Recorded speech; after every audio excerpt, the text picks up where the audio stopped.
When life is good, thank God. When life is rough, trust God more. Hi there, kumusta ka? Napapagod ka na bang mag-pray? But today, I'd like to encourage you. When life is good, thank God.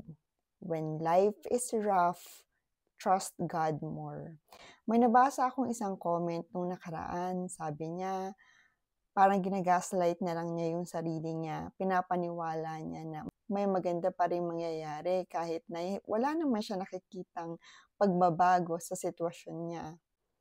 At some point, dumating din ako sa point na ganun. I questioned everything in my life. Sabi ko, Lord, wala namang nagbabago sa buhay ko. Paano kung masasabing totoo ka? Pero alam mo ba, isa sa mga natutunan ko, kahit na ang dami kong tanong kay Lord, kahit na dumating sa panahon na napaisip na rin ako, magtitiwala pa ba ako or hindi na ako tatawag? But faith is not about ignoring your pain. Faith means believing kahit wala ka pang nakikitang resulta o sagot. There was also a time when I prayed, I cried, I fasted, but God was silent. Pero ngayon na-realized ko, lahat pala ng mga pinag-pray ko sa Lord na hindi niya sinagot, isa pala yun sa mga pinakamalaking blessings na ginawa niya sa akin. Those delays were actually God's protection. The closed doors were actually leading me to the right ones.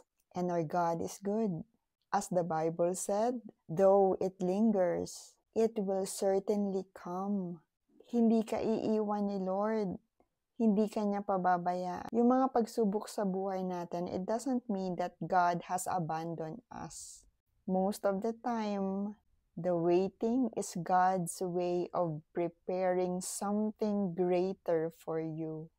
Kaya kapit lang tayo, dasal pa tayo. Hindi mo rin kailangang ipilit maging okay. Pwede kang umiyak.